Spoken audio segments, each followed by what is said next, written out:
Hello students, my name is Sandeep Nagar. I am working as senior physics faculty at PP Savani Center for Excellence, Abrama center Surat. तो students आज वाले lecture में अपन function को continue करेंगे। जैसा कि last lecture में फंक्शन के बारे में पढ़ा था अपन ने। फंक्शन सिंपली आपको भी पता है कुछ नहीं है, बस नाम का ही फंक्शन है, ठीक है ना। बाकी सारी कहानी तो आप लोगों को भी पता है, बस उसको लिखने का रिप्रेजेंट करने का तरीका बदल गया, बाकी और कुछ अलग है नहीं इसमें नया, ठीक है ना।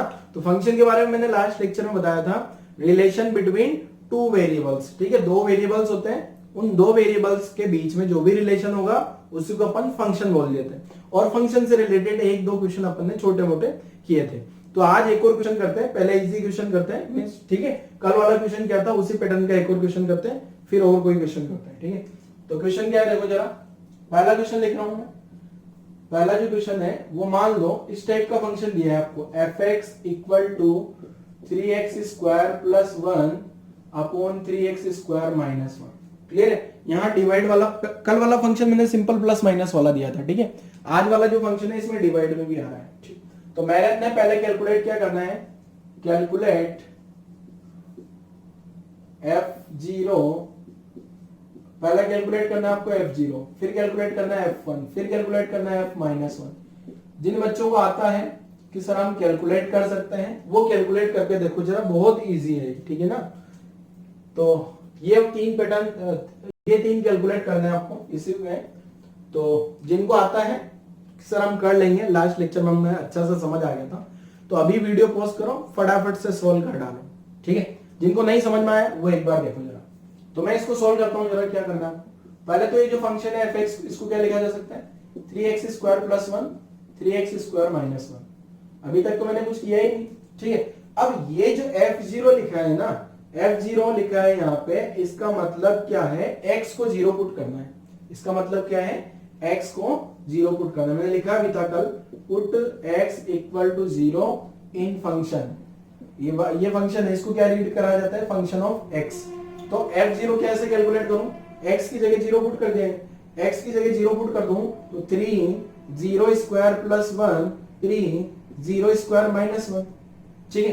तो f0 का वैल्यू अगर आप चेक करोगे तो ये 0 स्क्वायर तो 0, तो यहाँ 0 प्लस 1 अपॉन 0 माइनस 1।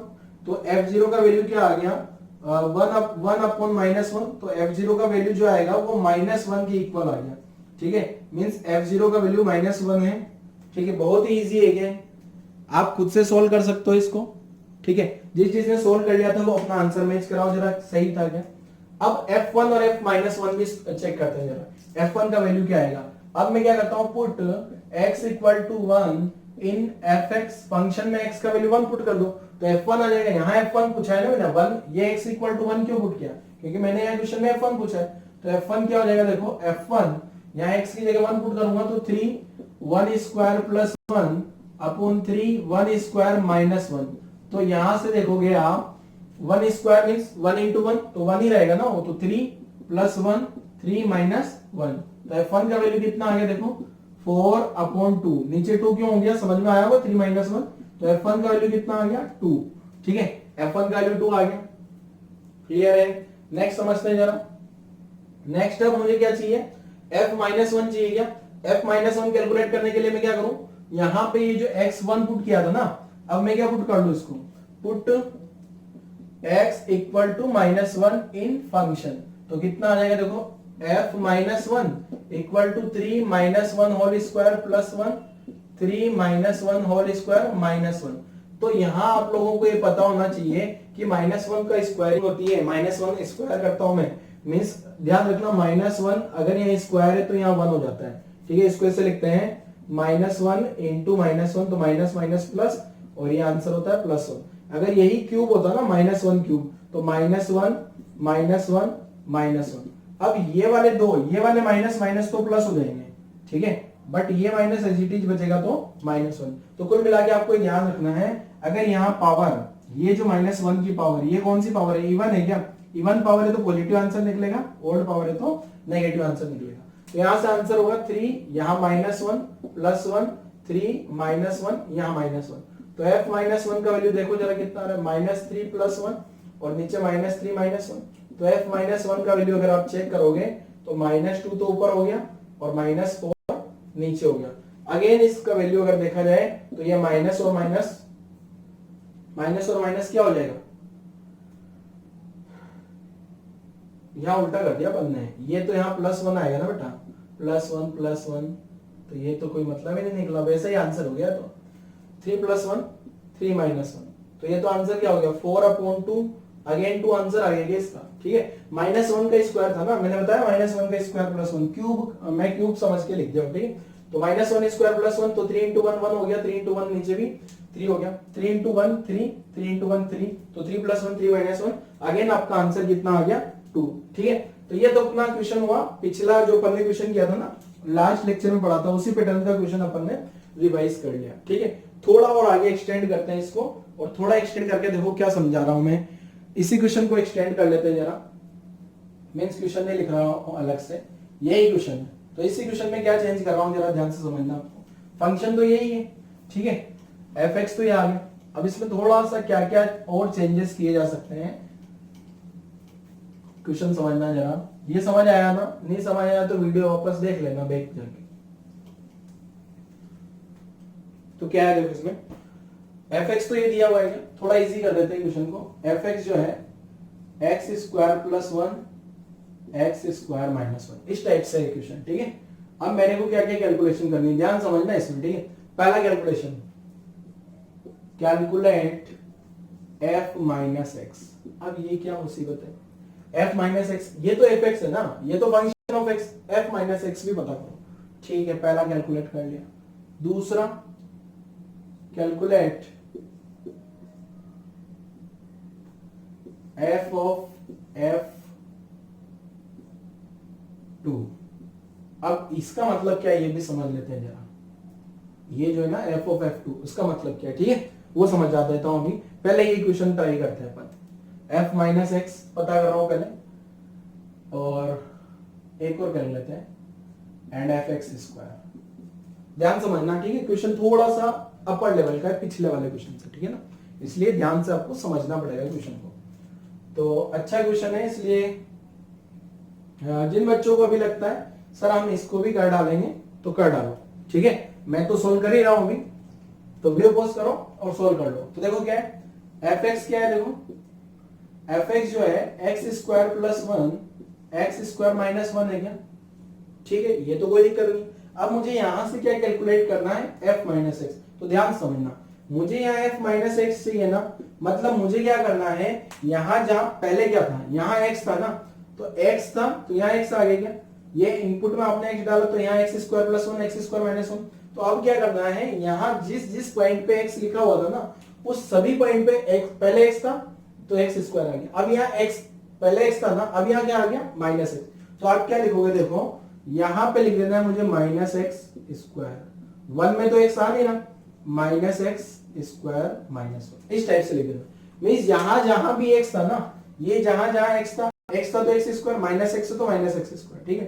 तो यहां से ये आंसर आ गया f-x का वैल्यू क्या आ गया, देखो ये -x² करूंगा तो अगेन इवन पावर है तो x² + 1, और यहां भी करूंगा इवन पावर है तो -1, मतलब f-x का वैल्यू वही आ गया जो f + x का वैल्यू था, दोनों वैल्यू सेम आ गई। ठीक है, मैंने ये तो नहीं पूछा, पर ये आंसर अगर आप देखोगे f-x का वैल्यू इसी के जैसा आ गया, तो पहला आंसर ये तो हो गया अपना। अब दूसरा f(x² पता कर लेते हैं जरा, क्या देखो f(x) क्या है, f(x) लिखता हूं वापस से x² + 1 x² - 1। अब मुझे क्या चाहिए, f(x² चाहिए, कि यहाँ पे क्या f(x² लिखा है, मतलब यहाँ x² लिख देना है। यहाँ x² लिखूंगा तो देखो क्या होगा, ये यहाँ पे x था क्या, पहले क्या था देखो यहाँ पे बेटा x था, अब x की जगह क्या हो गया x², यहाँ x² लिखूंगा तो देखो क्या हो गया, x की जगह x², और ये x की जगह x²। देखो ये यहाँ ये जो फंक्शन में ये वैल्यू है ना x, वो तो ये नहीं कि x, ये x, तो यहाँ भी ये x² है, ये x² और x² लिख दिया, ठीक है। तो -1, तो f(x² का वैल्यू जो आ रहा है वो क्या आ रहा है, देखो पावर पावर होगी तो 4, पावर पे पावर मल्टीप्लाई हो जाती है -1, ये इस टाइप का हो जाएगा f(x²). ऐसे x³ x7 कुछ भी लिखा जा सकता है क्या, तो ये फर्स्ट वाला आंसर अपना क्लियर हो गया। अब अपन सोल्व करते हैं यहां से सेकंड वाला आंसर। सेकंड वाला आंसर में मुझे क्या सोल्व करना है, देखो जरा, जो सेकंड क्वेश्चन है उसमें मुझे FF2 पता करना है। FF2 मतलब क्या है समझाता हूं जरा इसको। FF2 का मतलब पहले ये जो F2 है ना, इस F2 का कुछ न कुछ वैल्यू आएगा क्या, वो वैल्यू पता करो। इस F2 का जो भी वैल्यू आएगा वो वैल्यू अपन कैलकुलेट करते हैं, ठीक है, और फिर वही वैल्यू यहाँ इस फंक्शन में रख देंगे तो क्या वैल्यू आ रही है। जिसको समझ आ गया वो सोल्व करें, जिसको समझ नहीं आया वो मैं सोल्व करके बताता हूँ। देखो फंक्शन क्या दिए हैं, fx equal to x square plus 1 x square minus 1। Clear है। अब मुझे क्या चाहिए, F2 क्यों कैलकुलेट कर रहा हूं, F2 की कैलकुलेशन क्यों कर रहा हूं मैं, F2 की कैलकुलेशन इसलिए कर रहा हूं क्योंकि ये यहां F2 दिख रहा है क्या आपको। अब F2 पता करने के लिए मैं यहां x क्या पुट कर दूं, put x equal to 2 in function. Clear है। तो F2 क्यों पुट किया, रीजन समझ में आ गया होगा। तो F2 क्या आ गया देखो, 2 square plus 1 upon 2 square minus 1। ठीक है, तो अब 2 स्क्वायर कितना हो जाएगा, F2 का वैल्यू चेक कर लेते हैं जरा। 2 स्क्वायर 4 प्लस 1 4 माइनस 1, 4 प्लस 1 कितना हो गया 5, तो 5 अपॉन 3, 5 अपॉन 3 आ गया F2 का वैल्यू। अब मुझे क्वेश्चन में क्या कैलकुलेशन करनी थी, F2, यही तो कैलकुलेट करना है ना, F2 कैलकुलेट करना है कि यहां से देखो जरा F2। तो अब ये जो अंदर F2 है ना, इस F ये ब्रैकेट में F2, इस F2 की जगह क्या लिखा जा सकता है, इस F2 की जगह यहां से अगर देखा जाए तो F2 की जगह 5/3 लिख दूं क्या, तो एक इसके बराबर आ गया देखो F, और यहां F2 की जगह तो क्या लिख दिया मैंने, यहां F2 की जगह 5/3। तो इसका मतलब ये है फंक्शन का 5/3 वैल्यू पता करना है मुझे। ठीक है, ये समझ में आया, मुझे फंक्शन का वैल्यू कहां पता करना है, 5/3 पे। तो अब मैं क्या करता हूं, वापस फंक्शन में put x equal to 5/3 in fx। Clear है, वो ff2 के बराबर आ जाएगा। तो ff2 जो है f5/3 पता कर लेते हैं, वही आपका आंसर होगा। ff2 यहां से देखो, ये ff2 किसके बराबर आना है, f5/3। तो f5/3 पता करने के लिए क्या करूं, देखो जो फंक्शन है 5/3 स्क्वायर प्लस 1 5/3 स्क्वायर माइनस 1, इस टाइप से आ गया। तो f5/3 कितना आ गया देखो, f5/3 जो आ रहा है 25/9 प्लस 1 25/9 माइनस 1। अब इसको यहां से एलसीएम लेके सोल्व कर लेते हैं। 9 एलसीएम आ जाएगा। ठीक है, 9 एलसीएम लेके सोल्व किया जा सकता है। मैं यहां से इस क्वेश्चन को रब कर देता हूं क्योंकि आपने क्वेश्चन की जरूरत नहीं है, कैलकुलेशन करना है, बोर्ड अवेलेबल नहीं है ज्यादा बड़ा अपने पास। तो f5/3 कितना आ गया देखो, f5/3 का वैल्यू चेक करूंगा तो ऊपर 9 एलसीएम आ गया। अगर ऊपर 9 एलसीएम आया तो 25 प्लस 9, और नीचे भी 9 एलसीएम आ गया तो 25 माइनस 9, और ये 9 ने 9 को मार दिया क्या, ये गया, ये वाला 9 नहीं कट कर देना, ठीक है ना। तो f5/3 का वैल्यू कितना आ गया देखो, f5/3 25 प्लस 9 कितना हो जाएगा, 25 प्लस 9 25 माइनस 9। तो 20 f5/3 का वैल्यू पता करता हूं, 25 प्लस 9 करूंगा तो 34, 25 माइनस करूंगा तो 25 माइनस 9 करूंगा तो 16। तो सोल्व करूं तो कितना आ गया देखो, f5/3 आ रहा है 17/8। मींस जो आपसे क्वेश्चन में पूछा गया था ना ff2, और वो ff2 का वैल्यू किसके बराबर है, f5/3 के। ये मैंने आपको पहले ही प्रूव कर दिया, तो आंसर हो जाएगा अपना 17/8। ठीक है, ये कहां से प्रूव किया अपन ने, ff2 जो है ff2 f5/3 के बराबर होगा क्या। ठीक है, तो यहां से ff2 का वैल्यू जो है यही अपना आंसर आ गया, 17/8 जो है आपका आंसर हो जाएगा। अच्छा, इसको लिखने का एक तरीका और है, f2 जो लिखा है ना, इसको ऐसे भी लिखा जाता है ff2, इस टाइप से भी लिखा है ना ff2, तो आपको ये समझ जाना है कि ff2 ही है वो। ठीक है, नेक्स्ट क्वेश्चन करते हैं।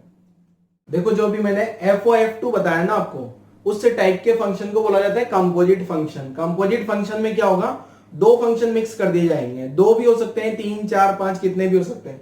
तो एक छोटा सा हेडिंग लिखेंगे कंपोजिट फंक्शन, वैसे ज्यादा काम का नहीं है पर फिर भी पढ़ लेते हैं, कभी कभार क्वेश्चन आ जाए इस टाइप का। तो ठीक है, मींस ये टॉपिक ज्यादा आगे फिजिक्स में यूज नहीं होने वाला है, पर अगर आप कहीं फंक्शन के बारे में पढ़ो और इस टाइप का कहीं देख लो ना, तो इसको लिख देते हैं। तो क्या है हेडिंग देखो, कंपोजिट फंक्शन। तो क्या है कंपोजिट फंक्शन के बारे में लिख देता हूं मैं, कंपोजिट फंक्शन। कंपोजिट फंक्शन में क्या होगा, दो फंक्शन होंगे, 3 4 कितने भी फंक्शन मिक्स हो सकते हैं। देखो किस टाइप से होंगे, जैसे भी मैंने लिखा था ना f(x), f को इसको f(x) भी बोला जा सकता है, f(x) मींस ये फंक्शन को आपको क्या कर देना है, f into fx कर देना है, बस और कुछ नहीं करना।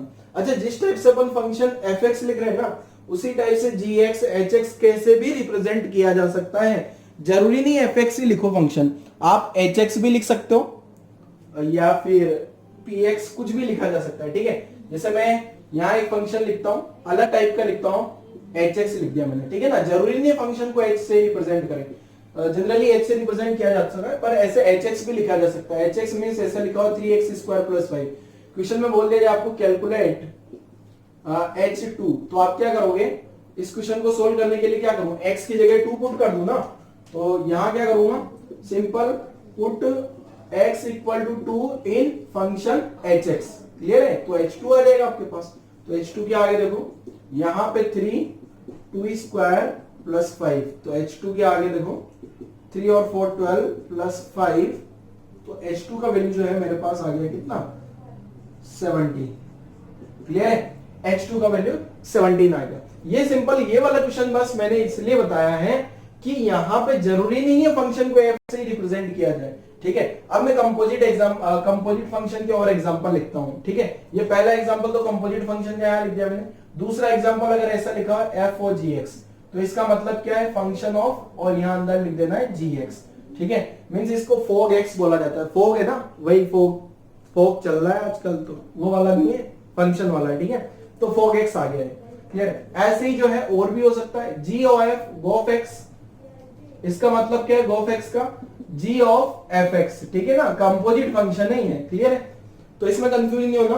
कंपोजिट फंक्शन में क्या है ना, केवल 2 फंक्शन मिक्सअप हो जाते हैं। ठीक है, अब इससे रिलेटेड क्वेश्चन भी कर देता हूं। एक क्वेश्चन क्या है देखो, जैसे अपन ने एफ वाला क्वेश्चन किया था ना अभी, उसी पैटर्न का ये भी क्वेश्चन होगा। ठीक है, तो ये सारे मैंने ऊपर जो एग्जांपल लिखे हैं सबके सब कंपोजिट फंक्शन के हैं। एक एग्जांपल यहाँ hx का दिया जो कि बहुत इजी है, बस ये इसलिए ये एग्जांपल मैंने इसलिए दिया कि आपको ये पता लगे कि फंक्शन को जरूरी नहीं है f से रिप्रेजेंट किया जाए। ठीक है, f के अलावा g h x i x कुछ भी लिखा जा सकता है। जैसे hx लिखा है तो ये भी फंक्शन को ही रिप्रेजेंट करना है। ठीक है, यहाँ g o g x और भी लिखा जा सकता है। ठीक, तो आपको बस ये समझ लेना, f o f x लिखा है इसका मतलब f f x है, f o g x लिखा है मतलब f g x है, g o f x लिखा है इसका मतलब, अच्छा यहाँ x तो लिखना भूल ही गया मैं, अगर यहाँ लिखा है g o f x इसका मतलब g f x इस टाइप से है। तो ये सारे के सारे कंपोजिट फंक्शन है। अभी तो मैंने 2 फंक्शन ही लिए, और भी ज्यादा भी फंक्शन हो सकते हैं। ठीक है, तो ये इस टाइप से अपने कंपोजिट फंक्शन हो गए। अब एक न्यूमेरिकल भी कर लेते हैं इस कंपोजिट फंक्शन से रिलेटेड। जैसे मान लो 2 फंक्शन देता हूं मैं, एक फंक्शन तो है एफ एक्स का वैल्यू जो दिया है, मान लो मैंने इस टाइप से दे दिया 3x + 2, एंड साथ में एक gx फंक्शन भी है जिसका वैल्यू है x² + 3x + 1। ठीक है, तो ये 2 फंक्शन हो गए। अब मुझे कैलकुलेशन क्या करना है, देखो पहला है कैलकुलेट FOG1। ठीक है, पहला तो क्या कैलकुलेट करना है, FOG1, FOG1। ठीक है, FOG1 आ गया। दूसरा मान लो दूसरा कैलकुलेट करना है GOF1। अब आपको लगेगा सर ये तो दोनों सेम आएंगे, नहीं आएंगे, दोनों का वैल्यू अलग अलग आएगा। अभी सोल्व करके बता देता हूं। ठीक है, और भी इसमें सोल्व किए जा सकते हैं, पहले 2 सोल्व करके चेक कर लेते हैं जरा दोनों से आंसर क्या है। ठीक है, तो पहला FOG1 कैलकुलेट करते हैं, तो जरा देखते हैं FOG क्या है, FOG1। अब इस FOG1 को क्या लिखूंगा मैं, F × G1। क्या मैं G1 का वैल्यू निकाल सकता हूं, G1 का वैल्यू निकालने के लिए इस Gx में वैल्यू पुट करूंगा। G1 का वैल्यू क्या आएगा, देखो f G1 आ रहा है ना। देखो मैं G1 क्यों निकालना चाह रहा हूं, क्योंकि Gx जो है x² + 3x + 1। अब G1 का वैल्यू मैंने को इसलिए कैलकुलेट करना है क्योंकि यहाँ G1 आ रहा है अंदर में। ठीक है, तो G1 का वैल्यू कितना आ जाएगा, 1² + 3 × 1 + 1। तो G1 कितना आ गया देखो बच्चों, 1 + 3 + 1, तो G1 का वैल्यू आ गया 5 आ गया। G1 का वैल्यू कितना आ गया, 5। अब ये जो FOG1 में यहाँ जो ये G1 लिखा था ना, इस G1 की जगह मैं क्या लिख सकता हूँ, ये जो G1 लिखा था, ये सारी कैलकुलेशन को मैं बॉक्स बना देता हूँ, आप इसको साइड में भी कर सकते हो। अब ये जो G1 वैल्यू था ना, G1 का वैल्यू मैंने यहाँ से देख लिया, G1 का वैल्यू कितना है, 5। मींस मुझे अब कुल मिला के F5 का वैल्यू पता करना है। अब F5 का जो भी वैल्यू आएगा वही FOG1 का वैल्यू भी होगा। अब F5 का वैल्यू कैसे पता करूं, F5 का वैल्यू वापस से Fx कितना है, 3x + 2। ठीक है, तो F क्या चाहिए मुझे, F5 क्यों चाहिए, देखो ये FOG1 चाहिए था ना, FOG1 की कैलकुलेशन करनी थी मुझे, FOG1 को इस टाइप से लिखा, G1 का वैल्यू 5 यहां से कैलकुलेट कर लिया मैंने। अब F5 का वैल्यू कैलकुलेट कर लेता हूं, तो 3 5 2, तो F5 का वैल्यू कितना आ गया देखो बच्चों 15 प्लस 2, F5 हो गया कितना 17। तो ये आंसर हो गया आपका 17 आंसर है, ठीक है, यही आपका आंसर हो जाएगा। क्लियर, ये फर्स्ट वाले पार्ट का इसका आंसर आ गया, फोक का आंसर है, ठीक है। अब गोफ भी देख लेते हैं जरा, GOF1 ये कितना आने वाला है, इसकी कैलकुलेशन भी अगर आपको फोक समझ में आ गया ना तो मेरा मानना है आपको गोफ भी समझ आ जाएगा।